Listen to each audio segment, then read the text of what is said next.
Hello there, and welcome back to Sleepy Tin Foil Hat. Tonight we are going to travel far beyond recorded history, back to a time when the first cities rose from the dust, when writing itself was still new, and when strange symbols were pressed into wet clay by hands that lived more than 5,000 years ago. We are going to drift slowly into the world of the Sumerians and into the mysterious tablets they left behind. Tablets filled with stories, instructions, kings, gods, star maps, and fragments of knowledge that some people believe were never meant to survive this long. These ancient tablets are small, quiet objects, no larger than a hand in many cases, yet they carry voices from the very beginning of civilization. When you look at one, you are looking at marks made by someone who lived closer to the dawn of history than to us. Someone who could not imagine the modern world, yet who wrote things that still confuse scholars today. And tonight, we are going to take our time with them. Slowly, calmly, piece by piece, letting the mystery unfold without rushing anywhere. If you enjoy these late-night journeys into forgotten history, don't forget to subscribe to Sleepy Tin Foil Hat and leave a comment telling me where in the world you're listening from tonight. I always like seeing how far these stories travel while we sit here together in the quiet, exploring things most people never think about before falling asleep. Now get comfortable, let your shoulders drop, let your breathing slow down a little. There is nothing you need to do, nowhere you need to go. Just listen and let the past come closer. Long before Rome, before Egypt built its great pyramids, before the first Greek philosophers ever looked at the sky, there was a land between two rivers. The land we now call Mesopotamia. The name means the land between waters, and those waters were the Tigris and the Euphrates. Rivers that flooded, shifted, and carved their way through the earth, leaving behind soil so fertile that the first true cities in human history could grow there. In this land, people began building something new, not just villages, not just farms, but organized cities with walls, temples, rulers, workers, and priests. And with cities came the need to remember things, to count grain, to record trade, to list names, to track time. Memory alone was no longer enough, so they invented something that would change the world forever. They invented writing. At first, the marks were simple.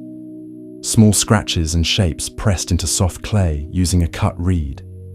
The clay was wet when the symbols were made, then dried in the sun until the marks became permanent. These marks formed what we now call cuneiform, one of the oldest writing systems ever discovered. And once people realized they could store words in clay, they began writing everything. They wrote about crops and taxes.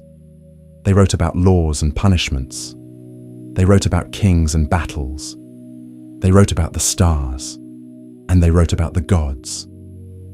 Thousands upon thousands of these tablets have been found buried under sand and ruins, stacked in ancient libraries, hidden in collapsed temples, or scattered across the ground where cities once stood. Many are broken, many are worn, many are still unread. But the ones that have been translated tell stories that feel strangely familiar and sometimes strangely impossible. Some tablets describe a great flood that destroyed the world long before the story appears in the Bible. Others speak of beings who came from the sky, beings who taught humans how to build, how to rule, how to measure the heavens.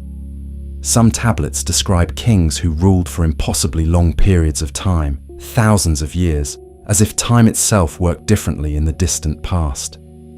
And the strange thing is, these stories were not written as myths the way we think of myths today. They were written as records, lists, chronicles, things meant to be remembered, not imagined. When archaeologists first uncovered these tablets in the 1800s, they did not even know what they were looking at. The symbols looked like tiny wedges pressed into clay, repeating in patterns no one alive could read.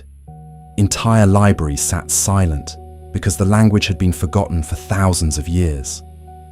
It took decades before scholars finally learned how to understand the marks. They compared symbols from different sites, matched names that appeared in later civilizations, and slowly, patiently, the language of Sumer began to speak again. And when it did, it revealed a world far older than anyone had expected.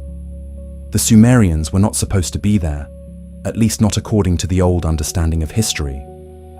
For a long time, people believed civilization began with Egypt or with later empires. But the tablets told a different story. They spoke of cities that existed long before the pyramids, of rulers whose names were unknown to later cultures, of knowledge that seemed to appear suddenly, without a clear beginning. It was as if civilization had started fully formed. Temples were already complex. Mathematics was already advanced. Astronomy was already precise. Writing was already structured. And the tablets kept repeating something that made some researchers uncomfortable. They said this knowledge was given to humans, not invented slowly, not discovered step by step, but given. The Sumerians wrote about beings they called the Anunnaki, a name that appears again and again in the clay records. The word is usually translated as something like those who came from heaven, or those of royal blood, or those who came from the sky. The exact meaning is still debated, but the presence of these beings in the texts is impossible to ignore. They appear in creation stories. They appear in king lists. They appear in instructions, laws, and rituals. Sometimes they are described as gods, sometimes as rulers, sometimes as teachers, and sometimes as something that feels harder to define. The tablets never explain them the way a modern story would. There is no dramatic introduction, no attempt to prove they exist. They are simply there, as if everyone at the time already knew who they were. And that is one of the strangest things about reading these ancient texts. The writers never sound surprised. They never sound like they are inventing something. They write as if they are recording events that were completely normal in their world. In one tablet, a king is said to have ruled for tens of thousands of years before the Great Flood came. In another, the gods divide the earth among themselves as if they are organizing territory. In others, humans are described as being created for a purpose, to work, to serve, to maintain order. Scholars usually explain these stories as mythology, symbolic language, or exaggeration, and many of them probably are. But the more tablets that were discovered, the more complicated the picture became. Because the same themes kept appearing in different cities, written by different scribes, across long periods of time. Flood, sky beings, ancient kings, lost knowledge, cycles of destruction and rebuilding. It is as if the earliest civilization we know about believed they were not the first.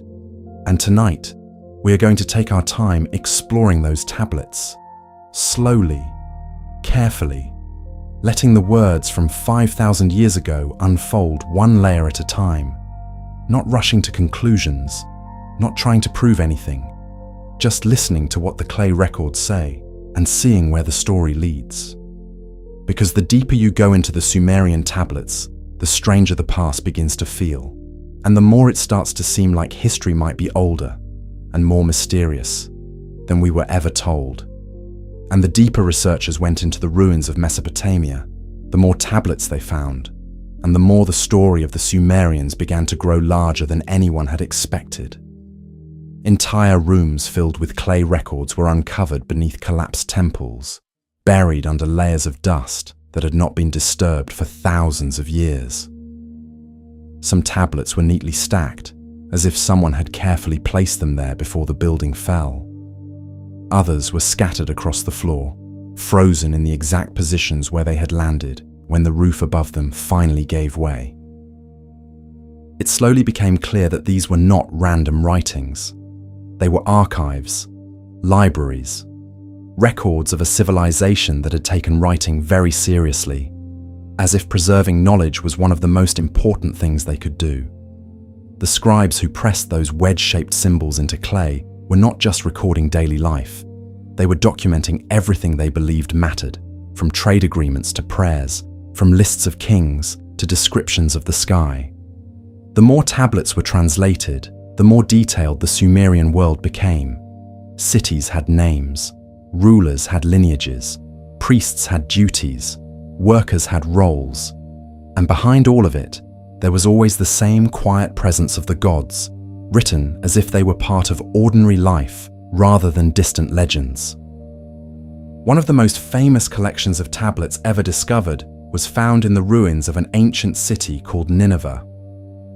In the remains of a great library, thousands of clay tablets had been preserved by accident. When the city burned, the fire baked the clay harder than before, turning fragile records into something almost permanent. What looked like destruction had actually protected the words inside. When scholars began translating those tablets, they found stories older than anything known at the time. Stories that sounded familiar, but also older, rougher, and sometimes more unsettling than the versions that came later. There were stories of creation, where the world was formed out of chaos by powerful beings who shaped the sky and the earth. Stories of a great flood sent to wipe out humanity. Stories of heroes searching for immortality. Stories of gods arguing, building, destroying, and starting over again. One of the most well-known of these is the story of Gilgamesh, a king whose name appears on multiple tablets across different cities. The Epic of Gilgamesh is often called the oldest written story in the world, but when you read the tablets carefully, it does not feel like a story that was invented for entertainment. It feels more like something remembered. In the tablets, Gilgamesh is described as a ruler of the city of Uruk, a city that really existed, whose ruins can still be visited today.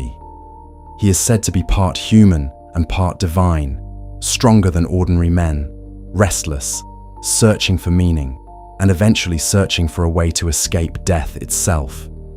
His journey leads him to a man named Utnapishtim, a figure who survived a great flood sent by the gods to destroy the world. Utnapishtim tells Gilgamesh how he was warned ahead of time, how he built a great boat, how he saved animals, and how the waters covered the land until nothing was left. The similarities to the later story of Noah are impossible to ignore, but the Sumerian version is older, written on clay long before the Bible was ever put together, and the tablets do not present the flood as a myth. They present it as something that happened in a time so distant that even the Sumerians themselves considered it ancient. This idea appears again in another set of tablets known as the Sumerian king list. At first glance, the king list looks simple. It is exactly what the name suggests, a list of rulers, one after another, with the number of years each one ruled. But when scholars began reading the earliest part of the list, something strange appeared. The first kings were said to rule for thousands of years, not dozens, not hundreds, thousands. One king is said to have ruled for 28,800 years, another for 36,000. Several others ruled for tens of thousands of years each. And then, after a certain point, the list says something very specific. It says that the flood came. After the flood, the lengths of the reigns become shorter, still long, but closer to what we might imagine. Hundreds of years, then later, even shorter, until the list begins to look more like normal history. Scholars usually explain this by saying the early numbers must be symbolic, or exaggerated, or based on a different way of counting time. And that may be true. But what makes the tablets so interesting is that the writers never say the numbers are symbolic. They write them as facts, the same way they write the names of cities or the order of kings. To the scribes who pressed those symbols into clay, this was simply the way things were. And the tablets never suggest that civilization began with the Sumerians themselves. In fact, the opposite is often implied. The texts sometimes speak as if knowledge existed before the cities, before the kings, before the flood. as if the Sumerians believed they were inheriting something older, something already ancient even in their time. In several tablets, the gods are described as establishing the first cities, not humans discovering them, but the gods deciding where cities should be built. The text lists specific places, saying that kingship was lowered from heaven, and that certain cities were chosen as centers of rule. The phrase kingship was lowered from heaven appears more than once, written in the same calm, official tone as everything else. No explanation, no metaphor, just a statement, as if the people reading it at the time already understood what it meant. The gods in these tablets are not distant spirits floating somewhere beyond the world. They are described as living in specific places, having responsibilities, dividing land among themselves, and interacting with humans in ways that sometimes feel surprisingly physical. They eat, they speak, they argue, they build temples, they give instructions. In some stories, humans are created because the gods are tired of doing work themselves. In others, humans are made to maintain order, to keep the temples running, to make offerings so the gods do not have to take care of everything alone. This does not sound like the later idea of gods who exist only in another dimension.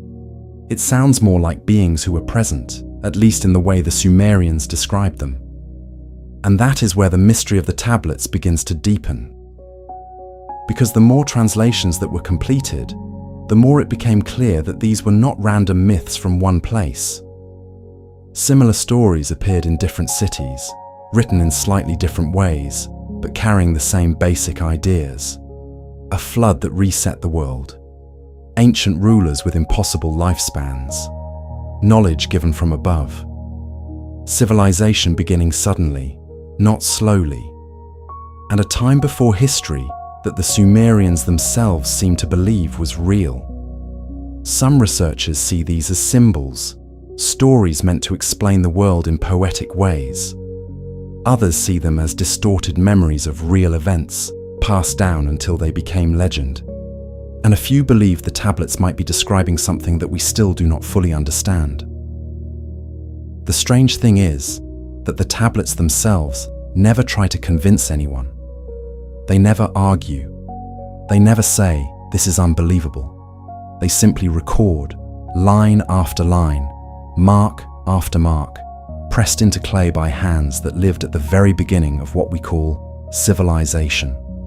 And tonight, we are going to keep following those marks, slowly, carefully, letting the story unfold the way the tablets tell it. Because the deeper we go, the more it begins to feel like the Sumerians were not just writing history.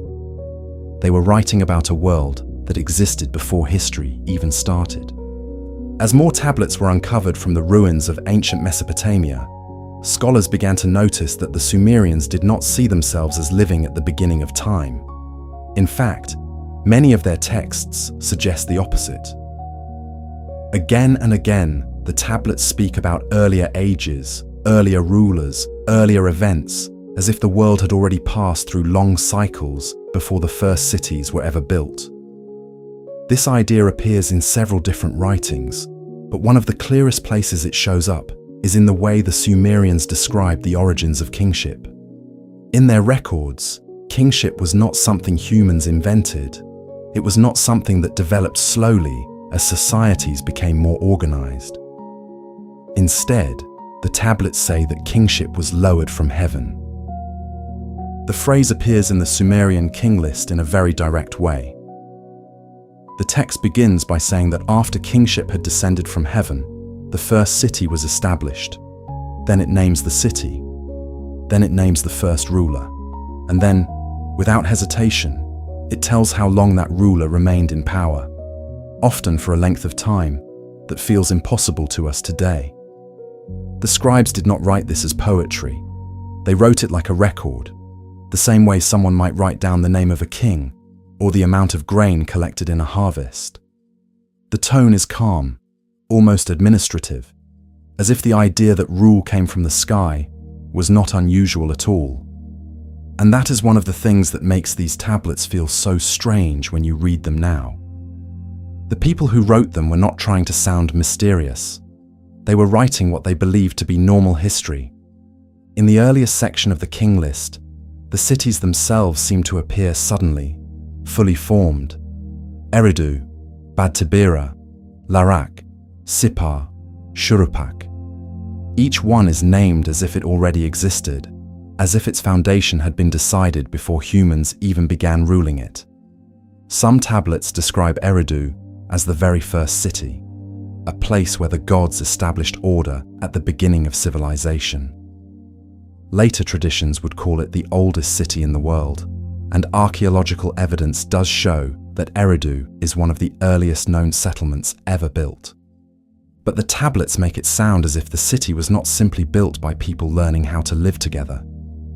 It was placed there, almost like part of a plan. The gods in these texts are often described as organizers. They divide land, they assign responsibilities, they decide which cities will exist and who will rule them. In some stories, they even create humans for a specific purpose, not as an accident, but as a solution to a problem. One of the most interesting creation stories appears in several Sumerian and later Babylonian tablets, where the gods complain about the work they have to do to maintain the world. In these stories, the younger gods grow tired of digging canals, farming land, and building structures. They rebel against the older gods, refusing to continue the labor. To solve the problem, a decision is made to create humans. Not as children, not as equals, but as workers who will take over the tasks the gods no longer want to do. The tablets describe this in a surprisingly practical way. A god is sacrificed. His essence is mixed with clay. From this mixture, humans are formed. And from that moment on, humans are responsible for maintaining the world, tending the fields, building the cities, and making offerings so the gods can rest. It is not the kind of story most people expect when they think of ancient religion. There is no gentle beginning, no simple paradise. Instead, there is a sense of duty, structure, and purpose, as if the world is part of a system that must be kept running. And the more tablets that were translated, the more that sense of system began to appear. The Sumerians had lists for everything: lists of kings, lists of temples, lists of stars, lists of months, lists of laws, lists of offerings. They recorded measurements, distances, weights, and times with surprising precision for such an early civilization. In fact, some of their mathematical systems are still used today. The division of the hour into 60 minutes and the circle into 360 degrees can be traced back to the number system used in Mesopotamia. The scribes who pressed those symbols into clay understood numbers in ways that feel very familiar even now. This is one of the reasons the Sumerians seem so unusual to historians. When a civilization appears very early in the record, you might expect its knowledge to be simple, to grow slowly over time. But in Mesopotamia, many things appear already advanced. Writing is already structured. Cities are already organized. Trade networks already exist. Astronomy is already careful and systematic. The tablets contain star lists that track the movements of planets with surprising accuracy. They record eclipses. They describe constellations.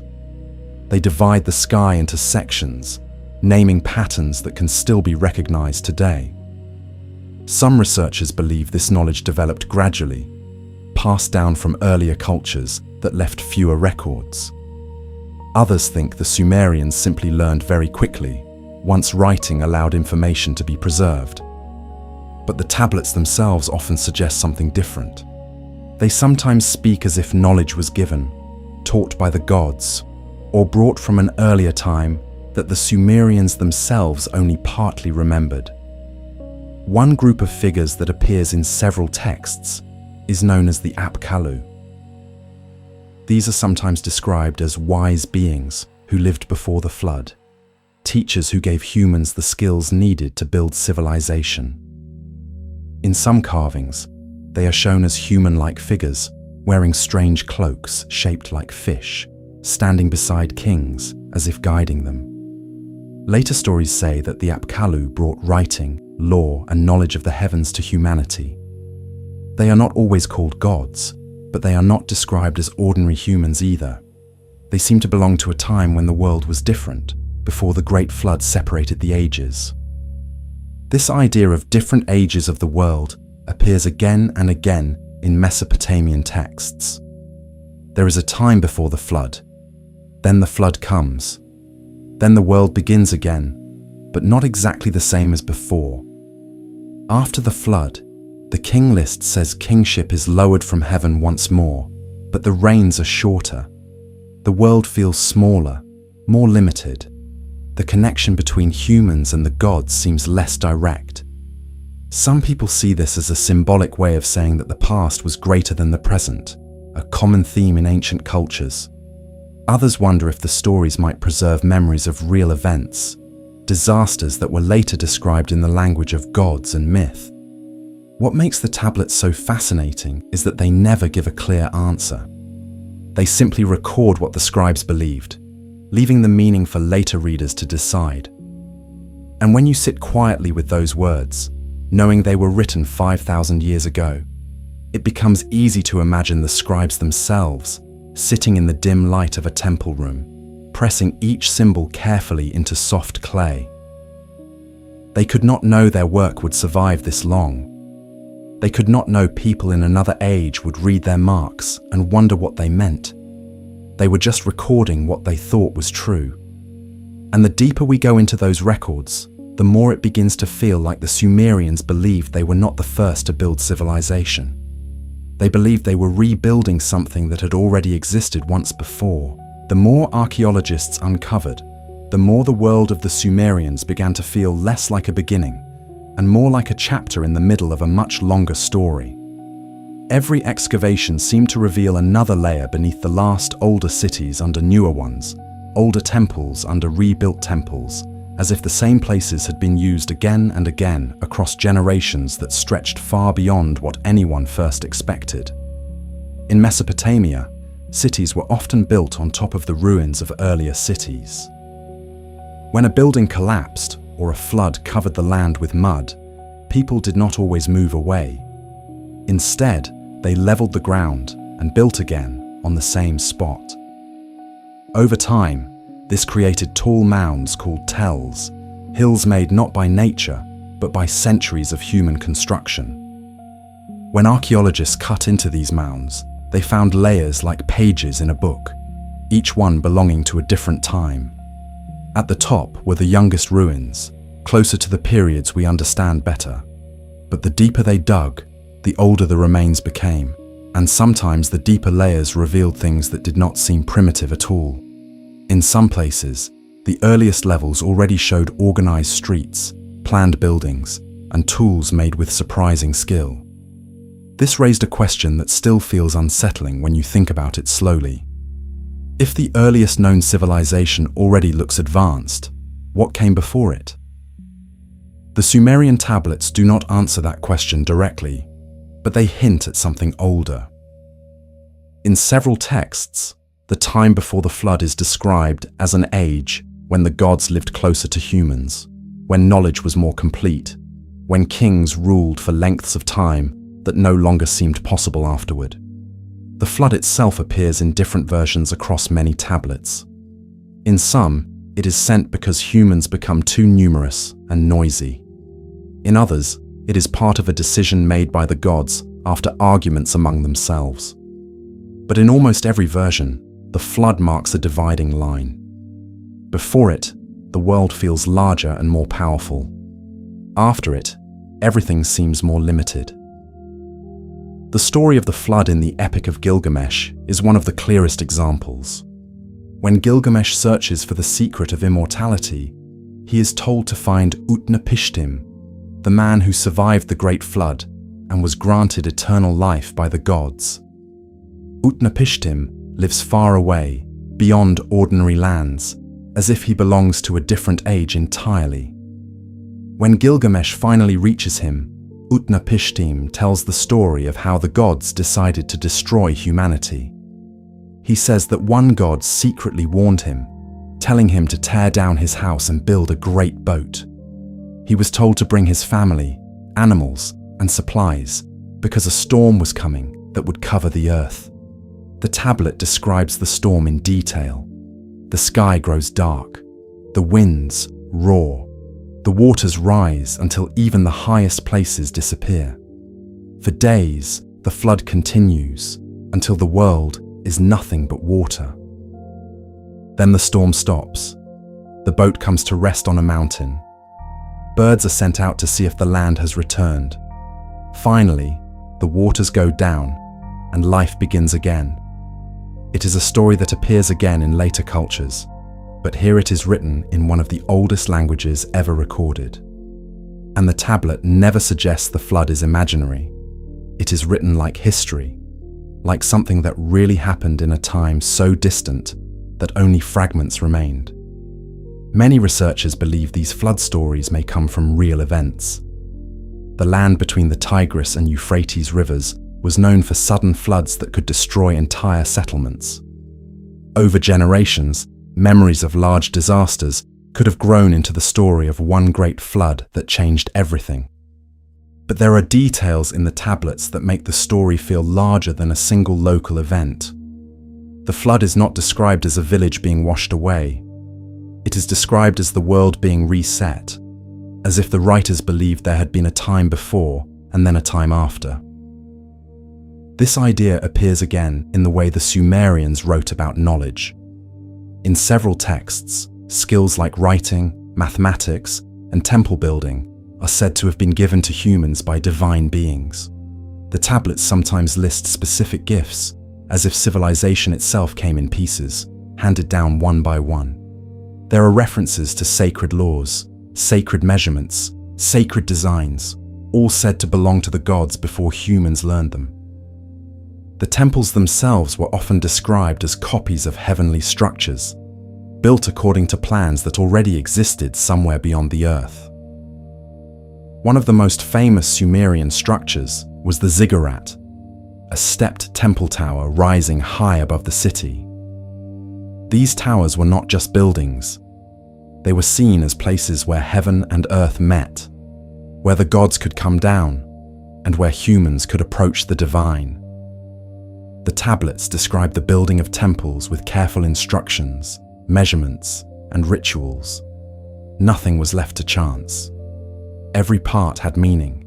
Every step followed a pattern. It was as if the builders believed they were recreating something that had existed long before. Even the layout of cities sometimes followed the same idea. The temple at the center, the walls around the city, the gates facing certain directions, all arranged according to rules that were written down and preserved. This sense of order appears again in the way the Sumerians watched the sky. Their tablets contain lists of stars and planets, records of movements that repeat in regular cycles. They divided the year into months, the day into parts, the sky into sections. To them, the universe was not random. It was organized, predictable, measured, and in many of their writings, that order was connected to the gods. The heavens were not just empty space. They were the place where the gods lived, the place where decisions were made, the place where the patterns of the world began. Some tablets describe the gods as living in the sky, but not always in a symbolic way. Sometimes the language sounds almost physical, as if the sky was a real place where beings could travel, where things could be sent down to earth. This is one reason the Sumerian tablets have attracted so much attention in modern times. Some people see the stories as mythology, shaped by imagination and belief. Others wonder if the descriptions might come from memories of real events, interpreted in ways the ancient writers could understand. The tablets themselves never try to explain the difference. They do not say this is myth or this is history. They simply record what was believed, leaving the meaning open to whoever reads them later. And when you read them slowly, without rushing to decide what they mean, the feeling that stays with you is not confusion.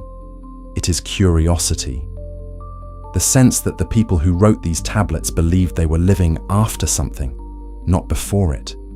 That the world they knew was not the first version of the world.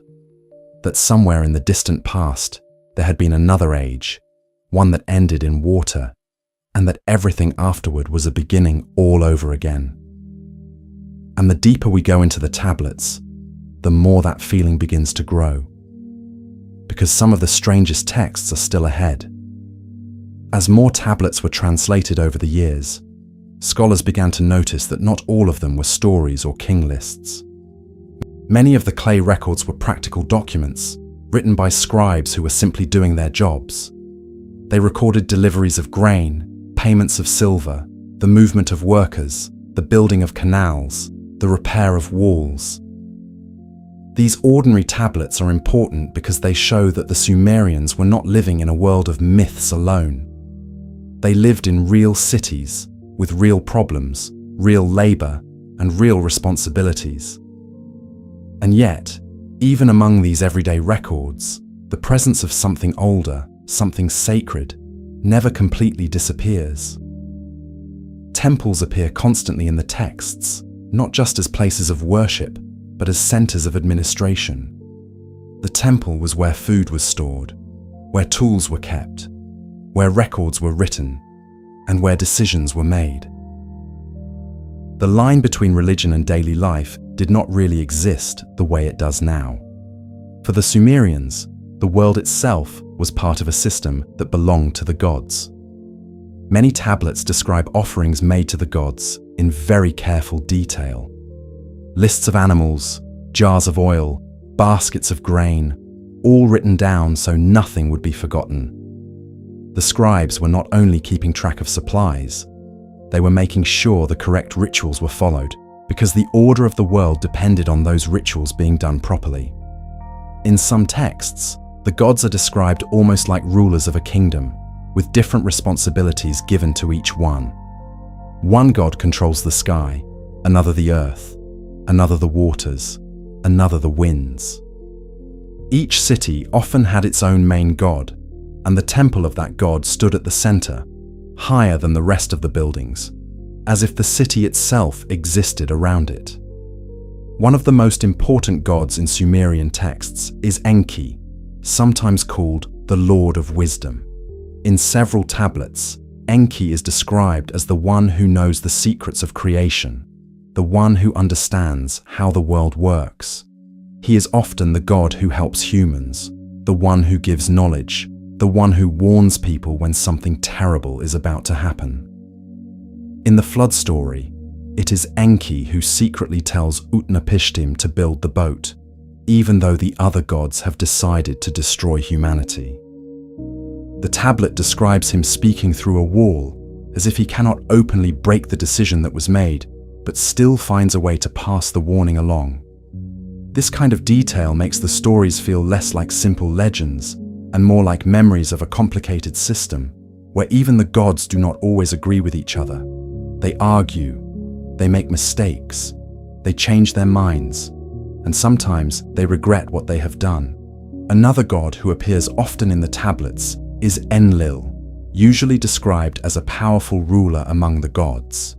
In some stories, Enlil is the one who decides that the flood must happen because humans have become too loud, too numerous, or too difficult to control. The idea that the world could be destroyed simply because it became noisy feels strange to us, but in the tablets it is written as if it makes perfect sense. The gods do not always act with kindness. They act like rulers trying to keep order, even if that order requires starting over.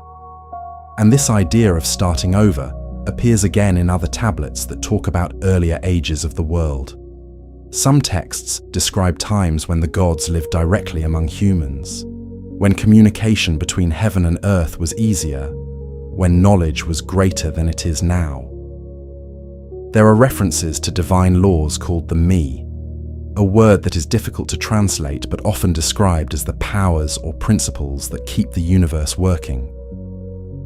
The tablets say that the Me include things like kingship, truth, craftsmanship, writing, wisdom, music, and even emotions. These were not invented by humans. They were said to exist already, belonging to the gods, and were given to the world so that civilization could function. In one story, the Mi are kept by Enki, stored like sacred objects, until they are taken and brought to the city of Uruk, allowing that city to become powerful and organized. The story is written almost like a transfer of authority, as if civilization itself can move from one place to another when the right knowledge arrives. When you read these tablets slowly, the picture that forms is not of a primitive culture guessing at the world, but of a culture that believed the world had structure long before they were born. A structure that had to be maintained, respected, and remembered. Even the scribes themselves were trained carefully, learning hundreds of symbols, memorizing long lists, practicing writing again and again on clay tablets, until every mark was correct. Some of the tablets found by archaeologists are clearly school exercises, rows of repeated signs, as if a student had been practicing the same word over and over until the teacher was satisfied.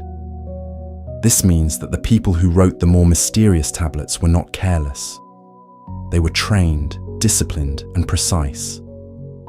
When they recorded the names of ancient kings or the stories of the gods, they were writing in the same system they used for counting grain or measuring land. And that makes the strange parts of the tablets feel even more mysterious, because they were written by people who understood the difference between imagination and record keeping. Yet they still chose to write these stories as part of their history. Some tablets even contain maps of the world as the Sumerians understood it. These maps show the rivers, the cities, the surrounding lands, and beyond them, regions that were unknown, sometimes marked as distant places, sometimes as dangerous places, sometimes as lands belonging to the gods. The sky was mapped too. Lists of stars, movements of planets, cycles that repeated again and again. The Sumerians watched the heavens closely, not only for practical reasons like keeping track of seasons, but because they believed the sky was connected to the order of the world. In their writings, the heavens were not just empty space. They were part of the same system that governed kingship, laws, and life itself. And when you put all of this together, the temples, the laws, the gods, the floods, the ancient kings, the gifts of knowledge, the careful records, it begins to feel like the Sumerians believed they were living in the aftermath of something much older, as if the world they knew was already rebuilt once before. As if the tablets they wrote were not the beginning of history, but a reminder of what had survived. And the deeper we go into the clay records, the more that feeling grows, because some of the next tablets describe events that sound less like religion and more like something that was meant to be remembered exactly as it happened. Among the thousands of Sumerian tablets that have been recovered, some of the most unusual are the ones that read less like stories and more like instructions. These tablets do not tell myths about heroes or gods in dramatic ways. Instead, they describe how things should be done, how temples should be built, how rituals should be performed, how cities should be organized, and even how rulers should behave. When you read these texts slowly, they feel very deliberate, almost technical, as if the writers believed they were following a system that had already been established long before they were alive. One group of tablets describes the proper construction of temples in careful detail. Measurements are given, materials are listed, the order of building is explained step by step. Certain stones must be placed first. Certain rooms must face certain directions. Certain ceremonies must be performed before the structure can be used. Nothing is left to chance. The strange part is that the tablets often say these instructions come from the gods themselves, not in a poetic way, but in a direct way, as if the builders were copying designs that already existed somewhere else. The temple is sometimes described as a model of a heavenly structure, something that must be recreated on earth exactly the right way, so that the world remains in balance. In several texts, the gods are said to have built the first temples before humans ever did. Later, humans are told to rebuild them in the same pattern, using the same rules, as if they are maintaining something that was already there. This idea appears again in tablets that describe the duties of kings. In Sumerian writings, a king is not just a political leader. He is responsible for keeping order between the gods and the people. He must make sure the temples function correctly, that the offerings are made, that the laws are followed, and that the city remains in harmony with the divine order. Some tablets say that if the king fails, the city will fall. If the rituals are neglected, disasters can come. Floods, famine, invasion, disease, all are described as signs that the balance has been broken. This way of thinking makes the world feel very different from the modern one. Nothing happens by accident. Every event has a reason, even if humans do not understand it completely. There are also tablets that describe sacred objects, items that belong to the temples or to the gods, each one with a specific purpose. These objects were not only religious symbols, they were part of the system that kept the world working properly, at least in the way the Sumerians understood it. One of the most mysterious ideas connected to these objects is the concept of divine authority being stored in physical things. Some texts suggest that power itself could be held, moved, or transferred. Kingship could be given. Knowledge could be given. The right to rule could be taken away and given to another city. In the Sumerian king list, this idea appears very clearly. The text says that kingship was in one city, then it moved to another, then to another, as if authority itself was something that could travel from place to place. The tablet does not explain how this happens. It simply records the movement as if it were part of the natural order. Another group of tablets describes the heavens in a way that feels both familiar and strange at the same time. The Sumerians divided the sky into regions, tracked the movements of bright objects, and recorded patterns that repeated over long periods of time. They noticed that certain stars appeared at the same time each year. They noticed that the moon followed a cycle. They noticed that some lights in the sky moved differently from the others, wandering slowly across the background of stars. These wandering lights, what we now call planets, were important in their writings. The tablets sometimes connect them to the gods, not just symbolically, but as if the movement of the heavens and the actions of the gods were part of the same system. To the Sumerians, the sky was not random. It was ordered, and that order mattered. Some of the star lists found on tablets are surprisingly accurate. They show careful observation, repeated over generations. The scribes who wrote them must have watched the sky night after night, recording what they saw, comparing it with earlier records, making sure the patterns were correct. This kind of patience tells us something about the people who made these tablets. They were not guessing. They were watching, measuring, remembering. And the more they wrote, the more their records began to suggest that the world had gone through changes before their time. In several texts, there are hints that knowledge was lost and then recovered, that cities were destroyed and then rebuilt, that the world had not always been the way it was when the tablets were written. Sometimes the tablets speak of earlier generations who knew more, who lived longer, who had a closer connection to the gods. Sometimes they speak of disasters that forced people to begin again, rebuilding what had been forgotten. These ideas appear quietly, without drama, written the same way as everything else. The scribes never stop to explain why the past was different. They simply record that it was.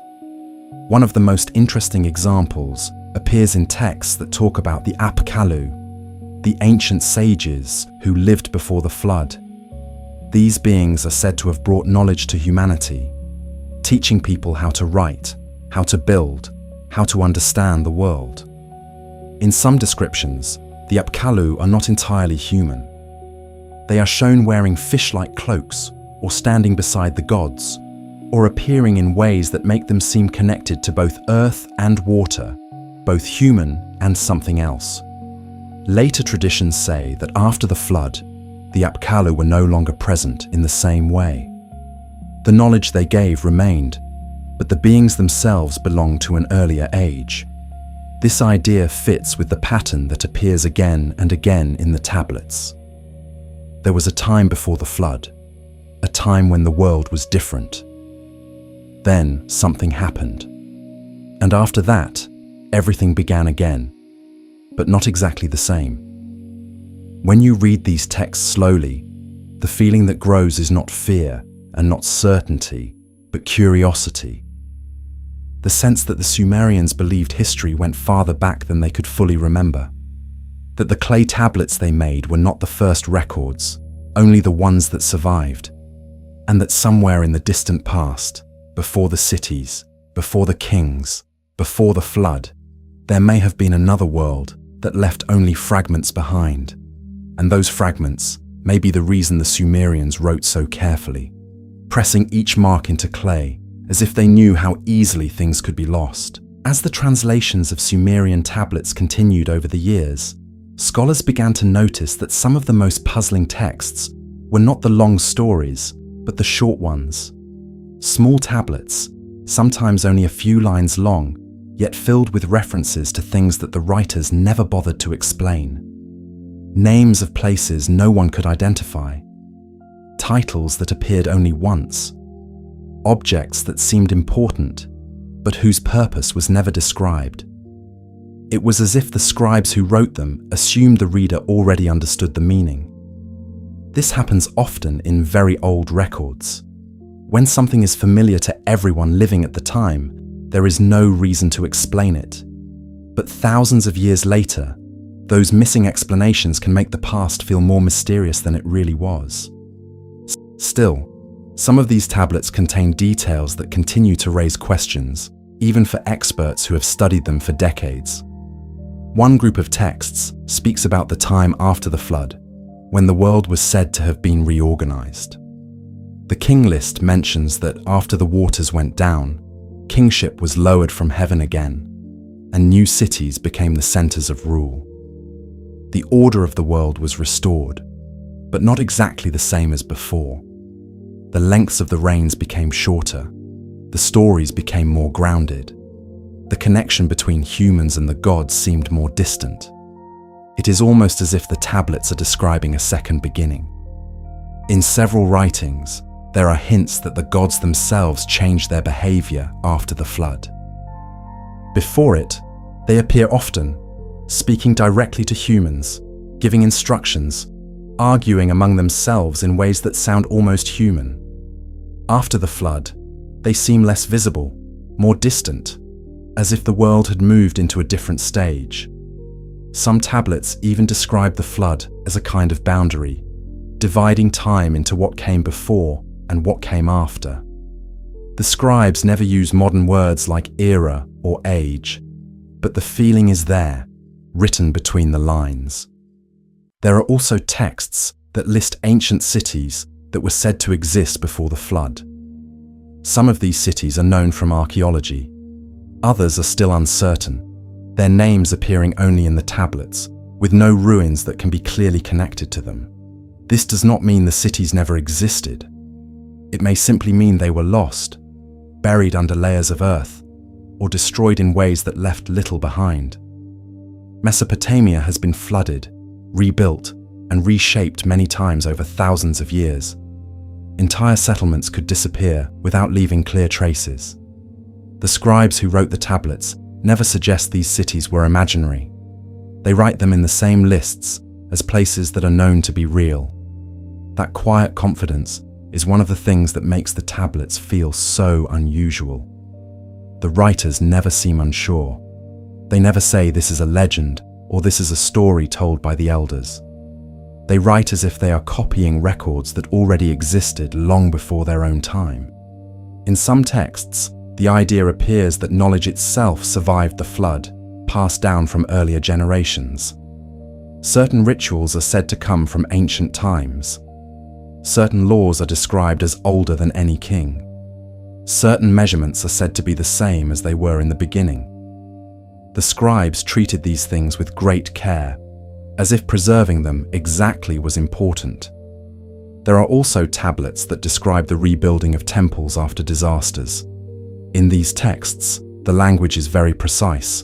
The temple must be restored exactly the way it was before. The same dimensions, the same layout, the same ceremonies. It is not enough to build a new temple. It must be the same temple, even if it is built again.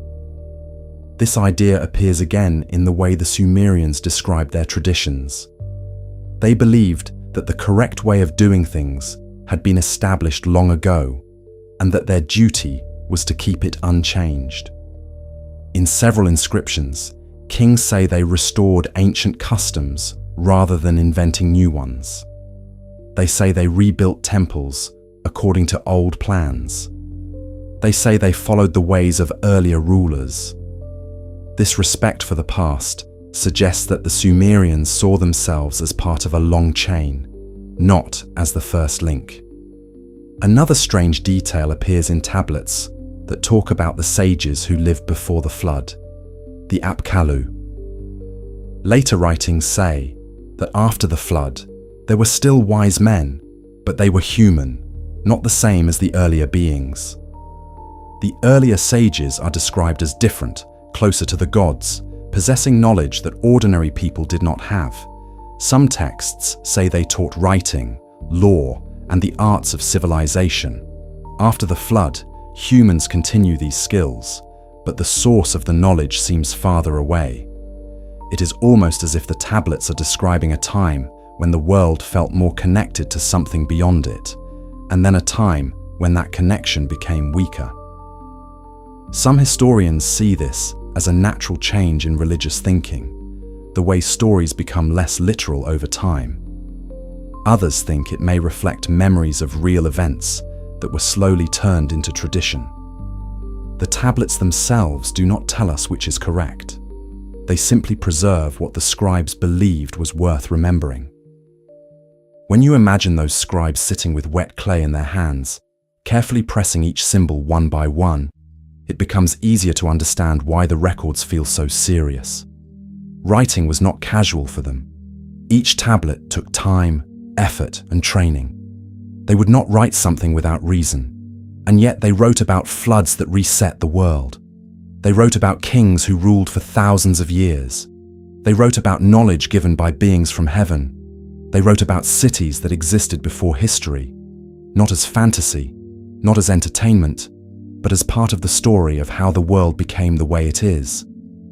And the more you read these tablets, the more it begins to feel like the Sumerians believed they were living in the remains of something older, something that had already risen once and fallen once, long before their own time. As the number of translated tablets grew, another pattern slowly began to appear, one that did not come from a single story, but from many different texts, written in different places and at different times. The pattern was the idea that the world moved in cycles, not in a straight line. Cities rose, cities fell, kings ruled, kings disappeared, knowledge was gained, and then lost again. The Sumerians did not write about history as if it started once and moved forward forever. Their records often feel like they are describing something that has happened more than once, even if they never say it directly.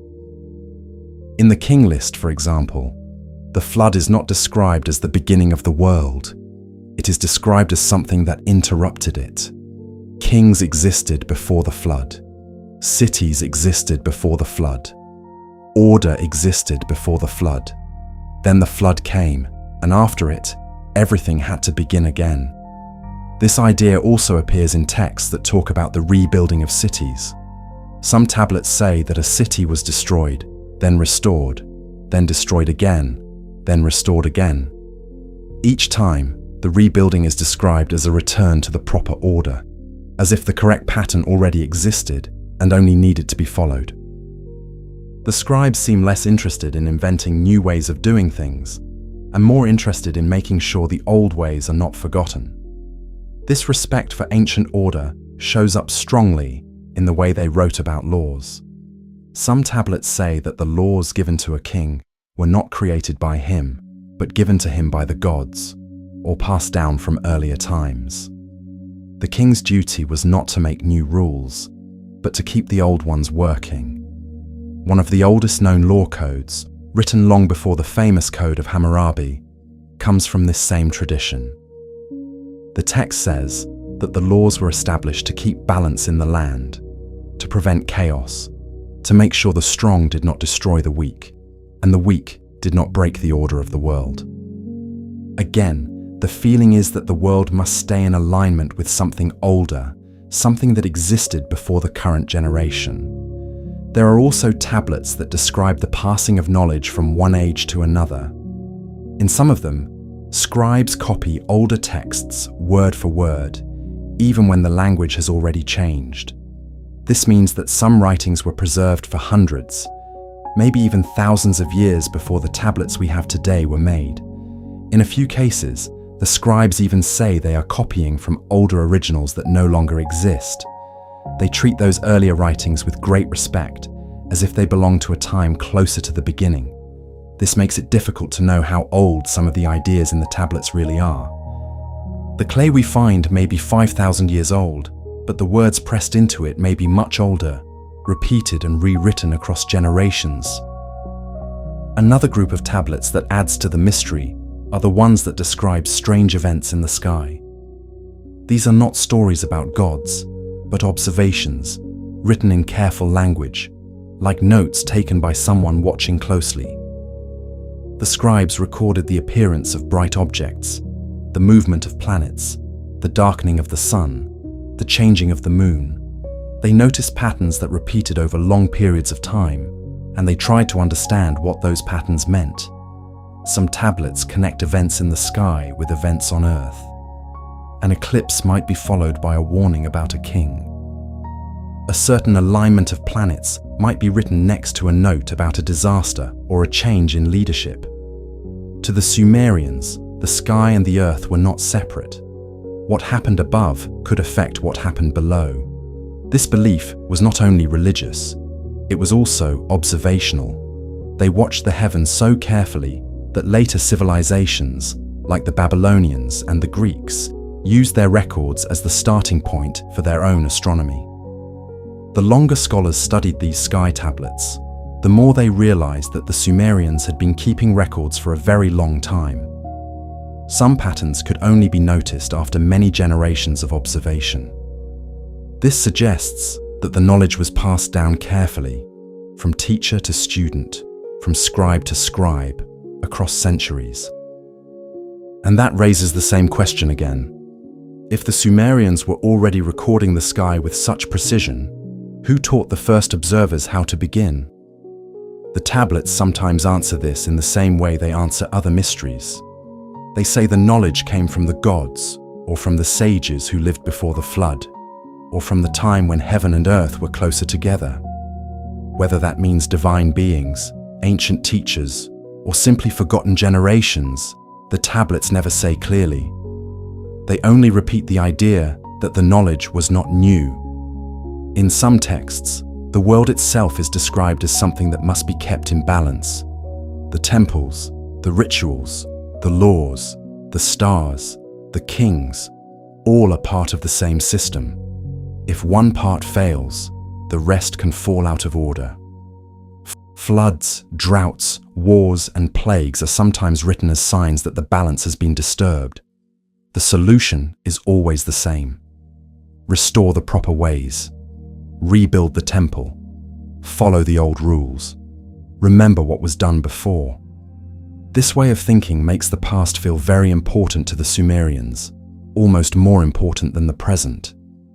They looked backward to find the correct path forward. And when you read enough of the tablets, the feeling becomes very clear. They did not believe they were inventing civilization. They believed they were continuing it. Continuing something that had already existed long before their own cities were built, long before their own kings ruled, long before the flood divided the ages. And the deeper we go into the clay records, the more we find texts that speak about that earlier time in ways that feel less like myth and more like memory. Because some of the tablets describe beings who were said to walk the earth in those ancient days, beings who were not quite human and not quite gods, but something in between. And those tablets are some of the strangest of all. Among the most unusual figures mentioned in the Sumerian and later Mesopotamian tablets are the beings known as the Apkallu. These figures appear in several different texts, sometimes briefly, sometimes with more detail, but always in connection with a time long before the world as the scribes knew it. They are described as sages, teachers, or wise ones, and in many writings, they are said to have lived before the Great Flood. What makes the Apkallu so interesting is the way the tablets talk about them. They are not described exactly like gods, and not exactly like humans either. In some stories, they are sent by the gods to guide humanity. In others, they simply appear, already wise, already knowing the skills needed to build civilization. Later carvings show them standing beside kings, often wearing cloaks shaped like fish or holding strange objects in their hands.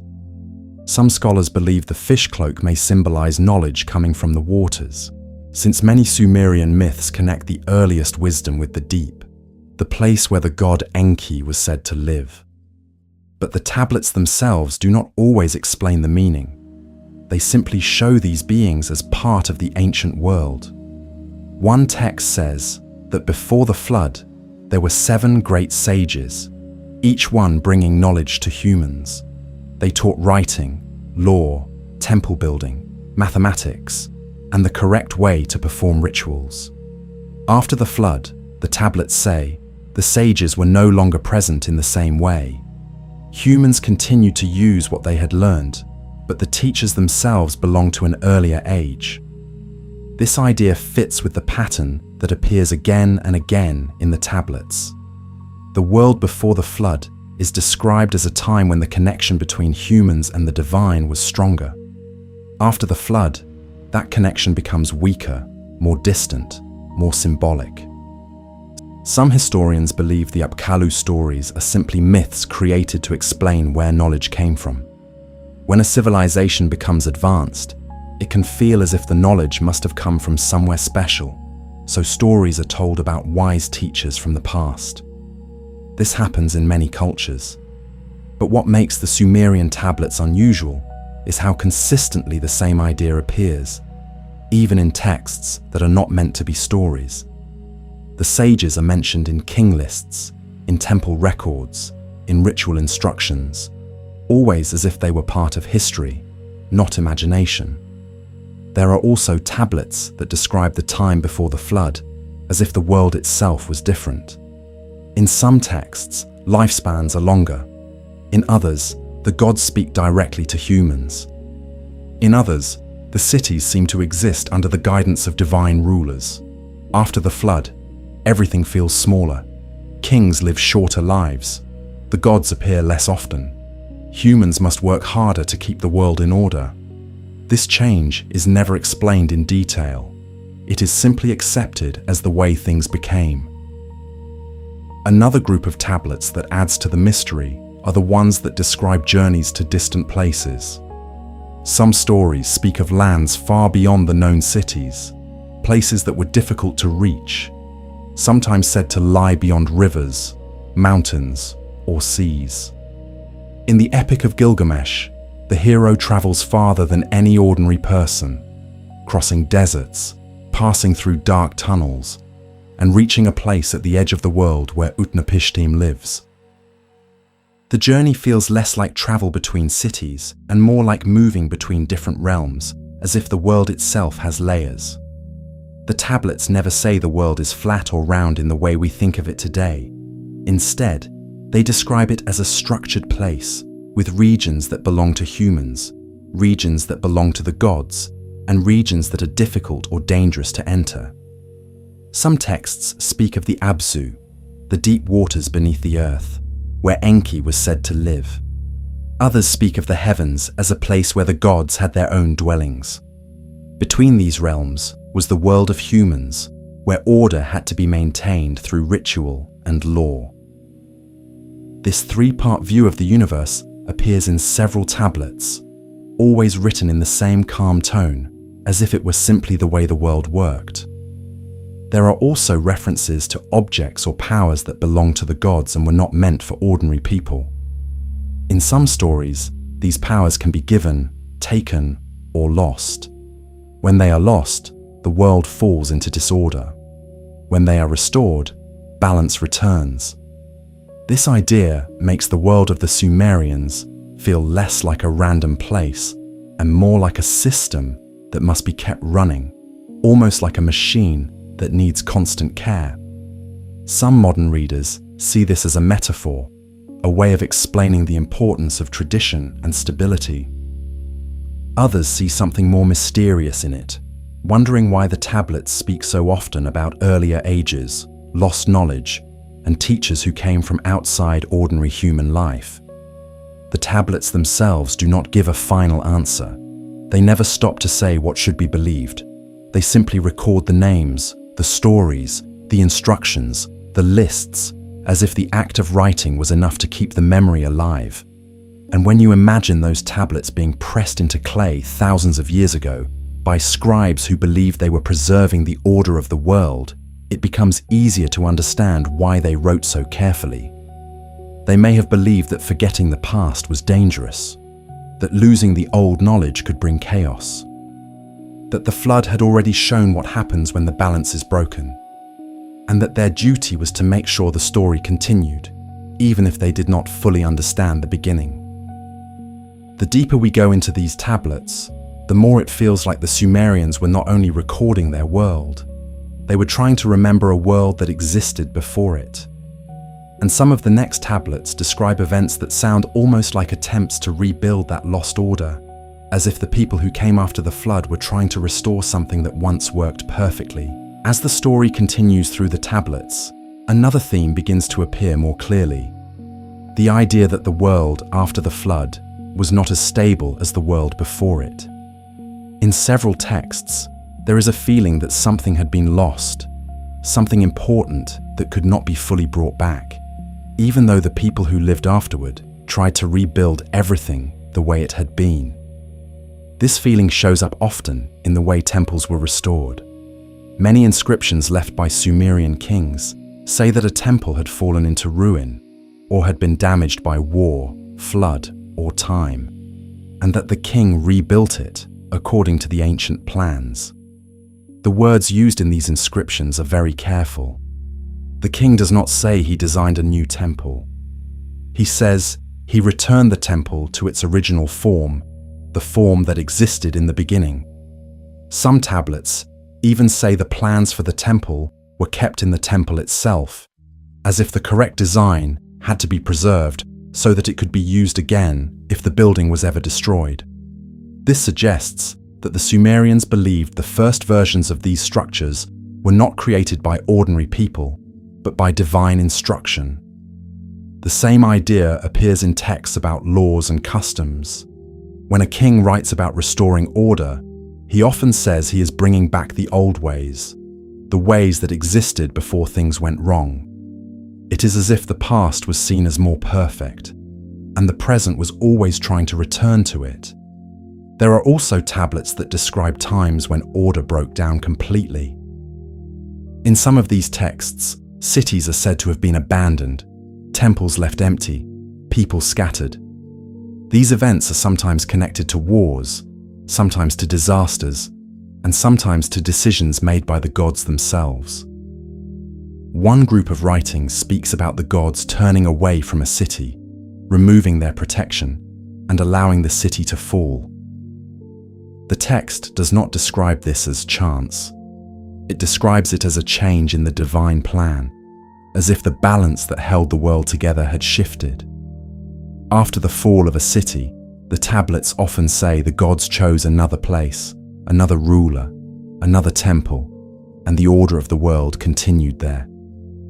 This idea that power could move from one place to another appears many times in the records, always written as if it were part of a system that humans could not fully control.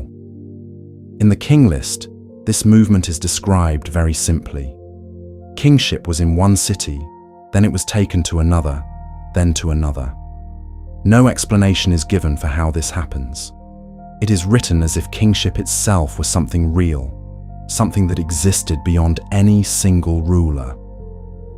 Another group of tablets adds to this feeling by describing rituals that were meant to keep the world in balance. These rituals were performed in the temples, often at certain times of the year, following very strict rules. The priests had to say the correct words, make the correct offerings, and perform the ceremonies in the correct order. If the ritual was done properly, the world would remain in harmony. If it was done wrong, disorder could follow. This idea may seem strange now, but for the Sumerians, it made sense. They believed the world had structure, and that structure needed to be maintained. The temples were not only places of worship.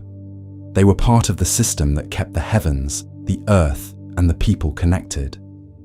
There are also tablets that describe the creation of humans in a way that feels different from later traditions.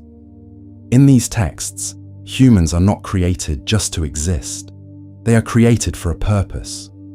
One story says the gods were tired of working, tired of digging canals and maintaining the land, so they decided to make humans to do the work for them. Another says humans were created to serve the temples, to provide offerings, to keep the world functioning so the gods would not have to do everything themselves. The language used in these tablets is very direct. There is no attempt to make the story gentle. Humans are part of the system, just like the cities and the temples. Some readers see this as a reflection of the way early societies worked, with strict roles and responsibilities. Others find it interesting that the tablets describe creation in such practical terms, as if the writers believed the world was designed with a specific purpose in mind. There are also hints in the tablets that the world has gone through changes more than once. In a few texts, there are references to earlier times when the land was different, when the rivers flowed differently, when cities stood in places that were no longer inhabited. Mesopotamia itself changed often. Rivers shifted course. Floods covered entire regions. Cities that once stood on dry ground could end up buried in mud. Over many generations, these changes could make the past feel like a different world. The scribes who wrote the tablets may have known that their own cities were built on older ruins. They may have seen broken walls, buried foundations, pieces of buildings that no one remembered building. It would have been natural for them to believe that the world had been rebuilt before. And the tablets seem to keep that memory alive, not in one single story, but in many small references, spread across different texts, written in different times, by different scribes who all shared the same belief that the past reached farther back than anyone could see. The more you read these records, the more the Sumerian world feels like a place standing on top of something older, something half-remembered, something that survived the flood but was never completely restored. The temples are rebuilt, but not the same. The kings rule, but not as long. The knowledge remains, but not as complete. The gods are still there, but not as close. And this feeling continues into some of the later tablets, where the writers begin to speak about the future as well as the past, wondering what will happen if the order of the world is broken again. Because to the Sumerians, the flood was not just a story about what had happened, it was a warning about what could happen again. As we move deeper into the tablets, another kind of writing begins to appear, texts that sound less like history and less like ritual, and more like warnings. These tablets often speak about signs, omens, and patterns that were believed to show when the balance of the world was shifting. The Sumerians watched for these signs carefully because they believed that nothing happened without reason, and that the gods always gave signals before something important changed. Some of these omen tablets are very detailed. They describe what it means if the moon looks a certain way, if a star appears in an unusual place, if the sun is darkened, or if the weather behaves strangely. Each sign is written down, followed by what it might mean for the king, the city, or the land. To the Sumerians, the sky was not just something beautiful to look at. It was a kind of message system. If the heavens changed, it meant the order of the world might be changing too. The priests and scribes who studied these signs spent years learning how to read them. They compared new observations with older tablets, looking for patterns that had happened before. If a certain sign once came before a flood, or before the fall of a city, then seeing that sign again could mean the same thing was coming. This way of thinking made the past extremely important. The more records they had, the more they believed they could understand what the future might bring. There are also tablets that describe dreams and visions. In these texts, a king might see something strange while sleeping, or a priest might report a message that came during a ritual.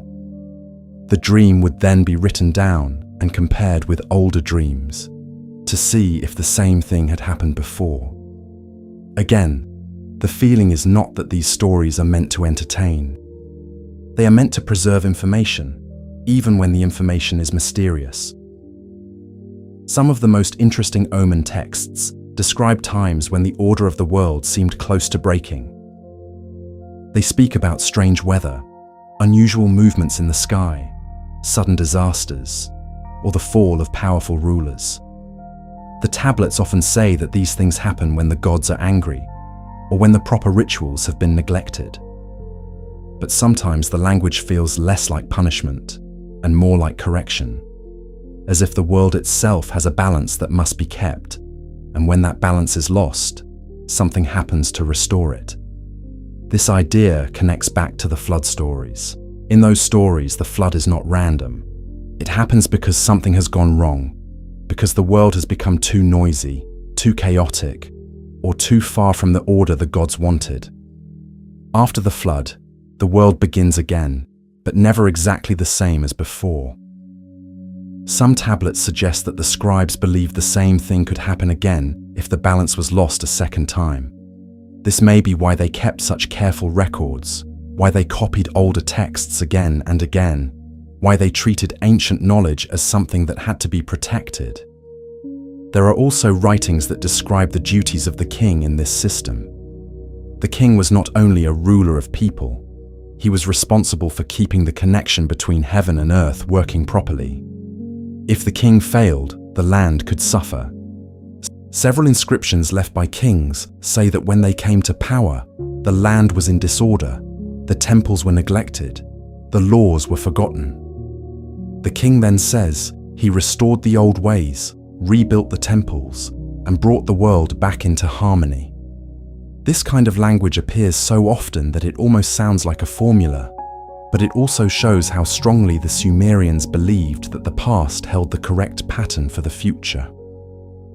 Another strange detail appears in tablets that talk about time itself.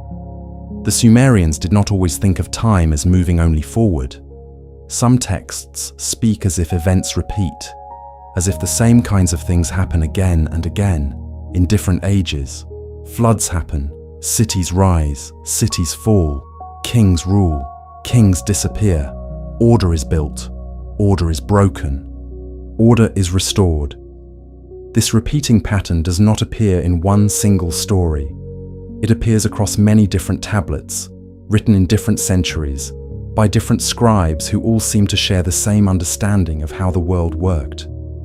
Even the way they measured time shows this feeling.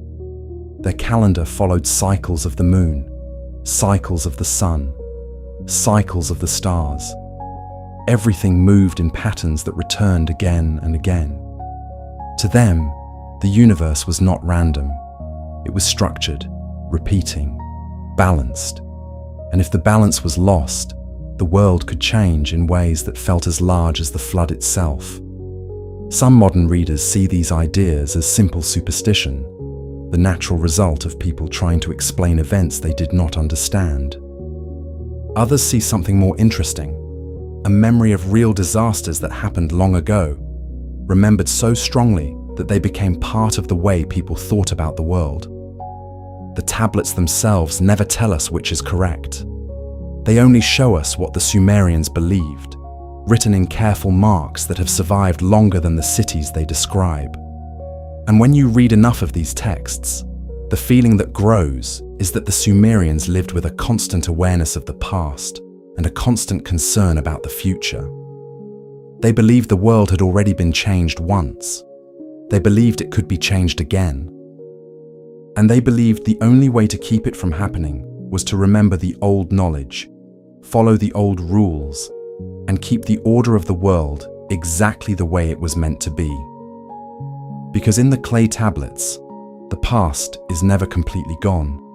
It is always there, just beneath the surface, waiting to be remembered. As the tablets continue, we begin to see something else that makes the Sumerian records feel different from ordinary history. The scribes were not only interested in what had happened, but in how the world itself was supposed to work. Many texts describe the universe as if it were built according to a design, with each part having a role, each force having a place, and each action having consequences that could spread farther than anyone expected. This idea appears very clearly in the way the Sumerians wrote about balance.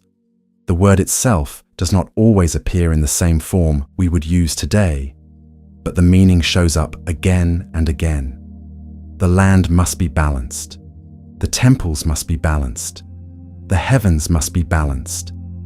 Even the behavior of the king must stay in balance with the laws that were given in the beginning. When the balance holds, the world continues. When the balance breaks, something changes. In several tablets, disasters are described not as accidents, but as signs that something has fallen out of alignment. A drought might mean the gods are displeased. A flood might mean the rituals have been neglected. A war might mean the order between cities has been disturbed. To modern readers, this may sound like superstition, but to the Sumerians, it was part of a system that made sense. They lived in a land where rivers could rise without warning, where storms could destroy crops, where cities could be lost in a single generation. It would have felt natural to believe that these events were connected to something larger, and the tablets show that they tried to understand that larger pattern with great care. Some of the most detailed records are lists of omens, hundreds of them, each one describing a sign and what it might mean. If the moon is surrounded by a halo, this will happen. If a certain star appears at the wrong time, that will happen. If a strange animal is born, or if the wind blows in an unusual direction, it may mean something important is coming. These lists were not written once and forgotten. They were copied, studied, and expanded over generations. Each new observation was compared with older records, as if the scribes believed that the past could teach them what the future would bring. This way of thinking made the tablets extremely valuable. They were not only memories, they were tools for understanding the world. Another group of texts that adds to this feeling are the ones that describe the duties of the priests. The priests were responsible for performing the rituals that kept the order of the world in place. They had to know the correct words, the correct times, the correct offerings, and the correct movements. Some tablets read almost like instruction manuals, telling the priest exactly what to do step by step. Which incense to burn, which prayer to say, which direction to face, which day to perform the ceremony. Nothing was left to chance. The idea behind this careful detail seems to be that the world itself depended on these actions. If the ritual was done properly, harmony continued. If it was done wrong, the balance could be disturbed. This belief also explains why the Sumerians cared so much about preserving old knowledge. If the correct way of doing things was forgotten, the world might fall into disorder again, just as it had before the flood. There are also tablets that describe the roles of different gods in keeping this balance. Each god had responsibilities. One controlled the sky, one controlled the waters, one controlled the earth, one controlled wisdom, one controlled storms. The gods themselves were not always in agreement. Some stories describe arguments between them, decisions made by councils, and changes in the way the world was governed. In one story, the gods decide to send the flood because humans had become too loud, disturbing the order of the world. In another, a god secretly helps a human survive because he does not agree with the decision. These stories make the universe feel less like a simple creation and more like a system that can change, depending on what the gods decide. Some scholars think these stories reflect the way early societies worked, with councils, rulers, and disagreements among leaders. Others think they may preserve memories of real events, remembered in the language of gods because that was the only way the people of the time could explain them. The tablets themselves do not say which is true. They only show us what the scribes believed, written with the same careful symbols they used for counting grain or measuring land. Another interesting detail appears in tablets that talk about the boundaries of the world. In these texts, the world is not endless. It has edges, places where the known land stops and the unknown begins. Beyond the rivers, beyond the mountains, beyond the sea, there are regions that are described as distant, dangerous, or belonging to the gods. Some stories say that heroes traveled to these places, but ordinary people did not. The Epic of Gilgamesh describes a journey to the edge of the world, through darkness, across strange lands, until the hero reaches a place where the sun rises from the waters. The story may be symbolic, but it also shows how the Sumerians imagined the world as something structured, with limits and hidden regions. This feeling of hidden regions appears again in texts that speak about the heavens and the deep waters below the earth. The universe was not just the land people could see. It had layers, each with its own rules, each connected to the others. Heaven above, earth in the middle, waters below. The gods moved between these layers. Humans lived in one of them, and the temples stood at the center, as if they were the points where the layers touched. When you read enough of these tablets, the picture that forms is not of a simple world, but of a very organized one. A world where everything has a place, everything has a role, and everything must stay in balance. And the flood, the lost cities, the ancient sages, the long-lived kings, all feel like reminders that this balance had once been broken before. The Sumerians did not think they were living at the beginning. They thought they were living after something. After a time when the world had been different. After a time when knowledge had been greater. After a time that ended in water and began again in clay. And the closer we move toward the last tablets in this journey, the more the story begins to feel less like ancient myth and more like a long memory, passed down carefully, one mark at a time, pressed into clay so it would not be forgotten. As we get closer to the later tablets, the tone of the writings begins to change slightly. The earlier texts often speak about beginnings, about the time before the flood, about the first cities and the first kings. But some of the later writings feel more reflective, almost as if the scribes themselves were aware that they were living far from those ancient days, trying to hold on to knowledge that was slowly slipping away. In several inscriptions, kings describe themselves as restorers rather than creators. They say they repaired temples that had fallen into ruin, rebuilt walls that had collapsed, and brought back rituals that had not been performed for many years. The language used in these texts suggests that the correct way of doing things was always in the past, and that the present generation had the responsibility to bring it back. One king writes that the temple he restored had been built in the ancient days, according to divine plans, and that his duty was to rebuild it exactly as it had been. He does not say he improved it. He says he returned it to its proper form. This idea appears again and again in the tablets. The past is seen as a time when the order of the world was stronger, when the connection between humans and the gods was clearer, when the rules of life were known without doubt. As time passes in the records, that clarity seems to fade. The scribes still write the old stories, still copy the old lists, still perform the old rituals, but there is a feeling that they are preserving something rather than living inside it. Some tablets even describe times when knowledge was almost lost completely. They speak about periods of chaos, when cities were destroyed, when temples stood empty, when the laws were forgotten. After these times, the texts say, the world had to be rebuilt again, often by a king who claimed to have been chosen by the gods to restore the proper order. These stories may reflect real events. Mesopotamia was a land where wars, floods, and droughts could change everything very quickly. A city could be powerful for generations, and then suddenly disappear. Another city would rise, and the process would begin again. But the way the tablets describe these changes makes them feel larger than ordinary history. The writers often speak as if each collapse is part of a repeating pattern, something that has happened before and will happen again. There are also tablets that describe the limits of human life in a way that connects back to the earlier stories. In the king list, the first rulers live for thousands of years.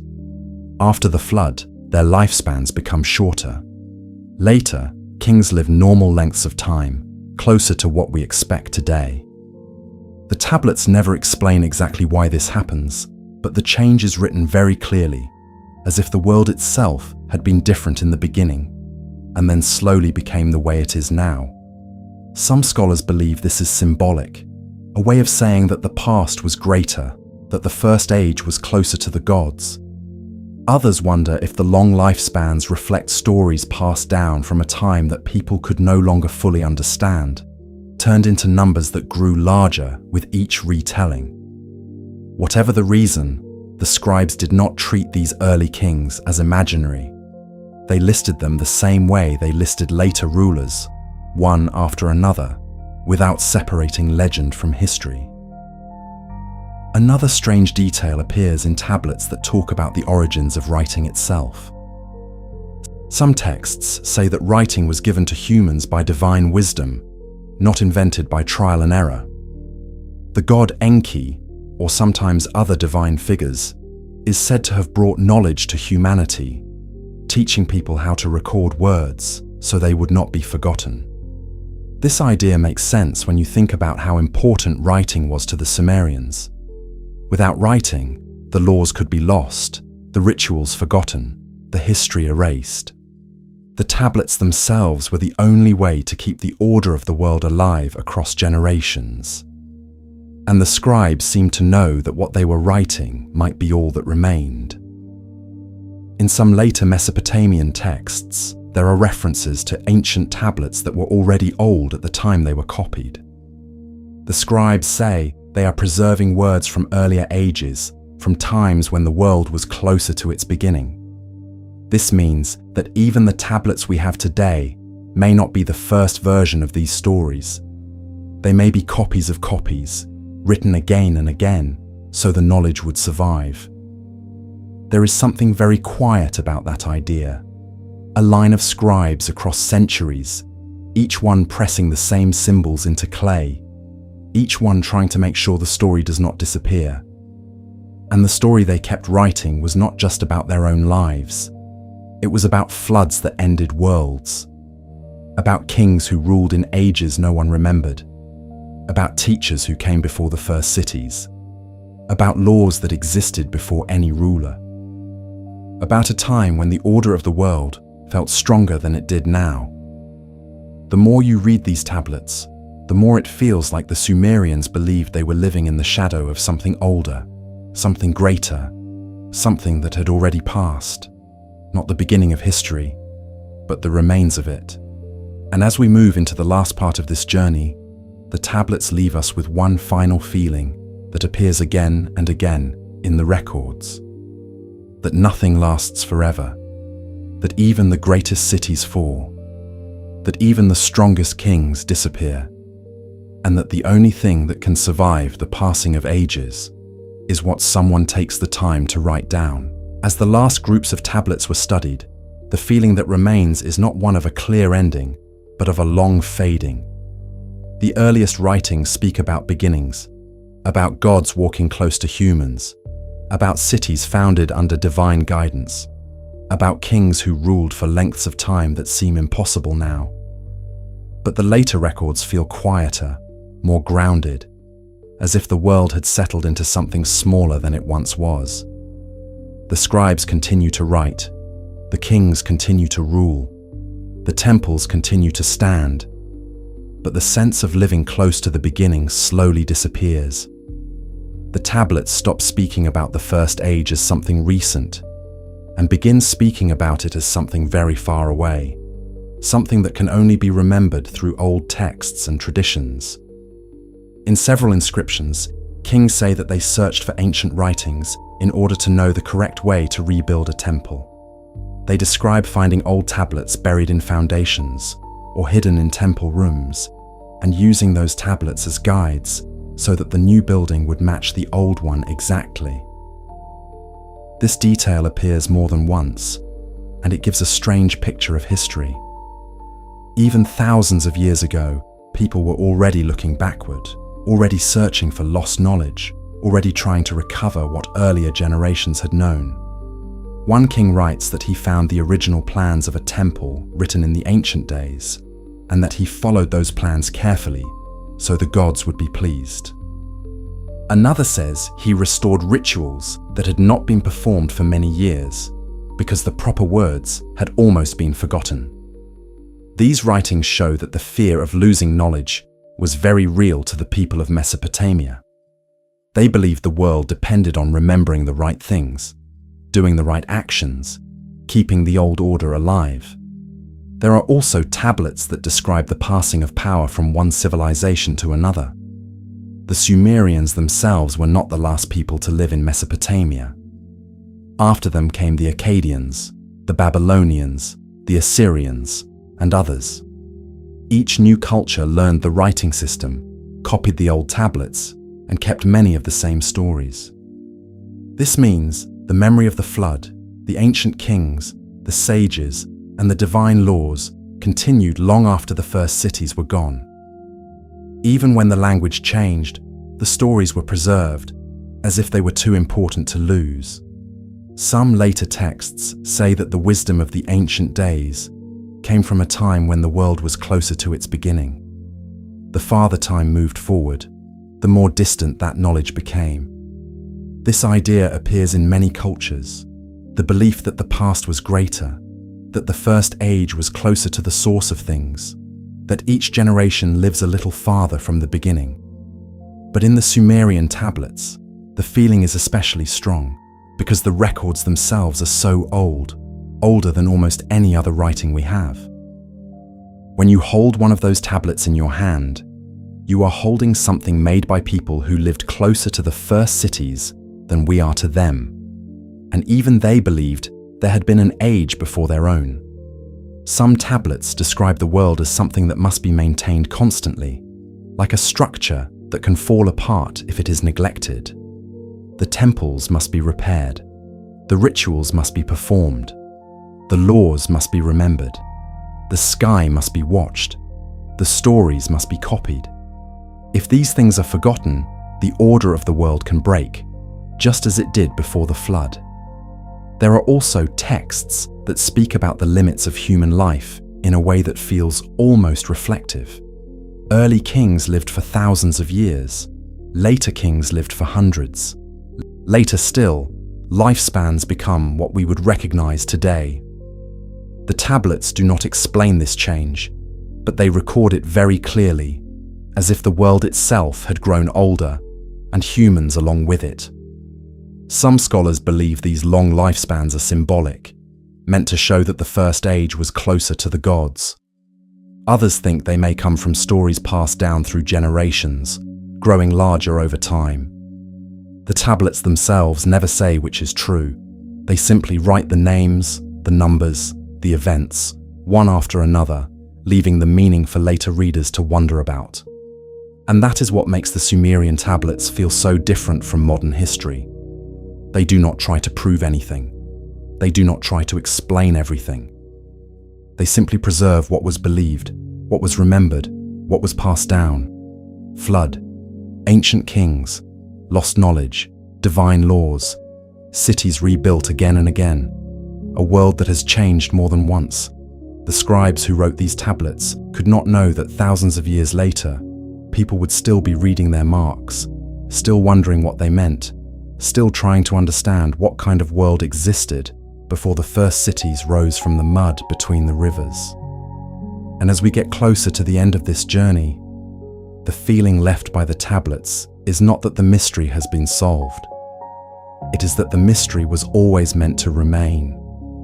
The Sumerians wrote what they believed was true. They believed the world had a beginning that was already far in the past. They believed knowledge had been given, lost, and given again. They believed the flood had changed everything, and they believed the only way to keep the world from falling into chaos again was to remember. And that is why they pressed their words into clay, one mark at a time, so that even when cities fell and rivers changed and generations disappeared, the story would still remain. As we move into the final tablets of this journey, the feeling that stays with us is a quiet one. The Sumerian records do not end with a dramatic conclusion. There is no single line where the story finishes, no final tablet that explains everything. Instead, the writings simply continue for a while, then slowly give way to the records of later civilizations, as if the world itself kept moving forward, even while the memory of the beginning faded further into the distance. The last Sumerian kings rule, their names written in the same careful symbols as the ones who came before them. The temples are still repaired. The rituals are still performed. The scribes still press their marks into clay, copying old texts, recording new events, preserving the order of the world the only way they know how. But the feeling of the earliest tablets never completely disappears. The flood is still remembered. The ancient kings are still listed. The sages who lived before the flood are still spoken of with respect. The laws given in the beginning are still treated as the correct ones. Even when new empires rise, the old stories remain. The Akkadians, the Babylonians, the Assyrians all learned the writing of the Sumerians. They copied the old tablets, sometimes word for word, even when the language had already become ancient to them. This means that the memory of the first age lasted for thousands of years, carried forward by scribes who believed the past was too important to forget. In some later texts, the writers speak about the ancient days with a kind of distance, as if they are looking back at a time that feels almost unreal. They still believe the stories, but they know those days are gone. The gods do not appear as often, the lifespans are shorter, the cities rise and fall more quickly, the world feels more fragile, and yet the rituals continue, the temples continue, the writing continues. It is as if the people who lived in those later times believed that keeping the old traditions alive was the only way to keep the world from falling apart again. Some of the last inscriptions left by kings say that when they came to power, the land was in disorder, the temples were damaged, the laws were neglected.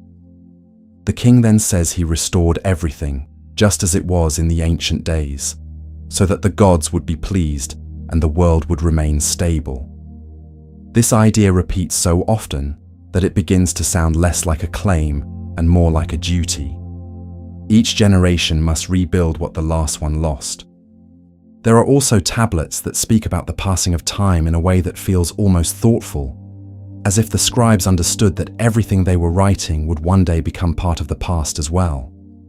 Some texts list earlier kings, earlier cities, earlier disasters, as if reminding the reader that nothing lasts forever. Even the greatest rulers are eventually just names on a tablet. And yet the act of writing itself seems to give them a kind of survival. The city may fall, the temple may collapse, the king may be forgotten, but the tablet can remain, buried under mud, hidden under sand, waiting for another age to find it again. When archaeologists uncovered these tablets thousands of years later, they were not finding stories that had been told once and lost. They were finding memories that had been carefully preserved by people who believed the past mattered. The Sumerians may not have known exactly how old their world was, but they believed it was older than anyone could remember. They believed the flood had changed everything. They believed knowledge had existed before their own time. They believed the world had to be kept in balance, or it could fall again. And they believed the only way to keep that balance was to remember the old ways, to write them down, to pass them forward, so the next generation would not forget. When you sit quietly with these tablets, the feeling that grows is not that we have uncovered every secret, but that we have only seen pieces of a very long story. A story written in clay. A story buried for thousands of years. A story that begins before history and never really ends. And as we come to the final part of this journey, we will slow down even more and look at what these tablets leave us with. Not answers, but a strange kind of perspective. The sense that the people who lived at the beginning of civilization believed they were not the first. They believed they were survivors of something older, and they wrote their memories into clay, so that even when the world changed again, the story would still be there. And now, as we reach the last part of this quiet journey through the Sumerian tablets, the feeling that remains is not one of solving a mystery, but of standing at the edge of one. The clay records do not give us a clear beginning, and they do not give us a final ending. They simply continue, line after line, name after name, story after story, as if the world itself has always been moving forward, even while people tried to remember what came before. The Sumerians lived in a land where rivers changed course, where floods could erase entire cities, where one generation could build something that the next generation would only see as ruins. It is not hard to imagine why they believed the past reached farther back than anyone could see. When you build on the same ground again and again, when you find broken walls beneath new ones, when you hear stories older than the oldest person alive, it begins to feel like history has no clear starting point. The tablets show that the Sumerians did not think of themselves as the first people. They believed there had been earlier times, earlier kings, earlier knowledge. They believed the world had already been ordered once, and that order had been broken and then built again. The flood was not the beginning. It was a dividing line. Before the flood, the kings ruled for ages that seemed endless. The sages walked among humans, bringing knowledge that shaped the first cities. The gods spoke more directly, the world felt closer to its source, and the laws of life seemed stronger than they were later. After the flood, the world continued, but something had changed. Lifespans became shorter. The connection between heaven and earth felt more distant. Cities had to be rebuilt instead of founded for the first time. Knowledge had to be preserved instead of simply known. The scribes who wrote the tablets never tried to explain exactly why this change happened. They only recorded that it had, and they recorded it carefully. They pressed each mark into clay as if the act of writing itself was important, as if memory was something fragile, something that could disappear if it was not protected. They copied old stories, even when the language became difficult to understand.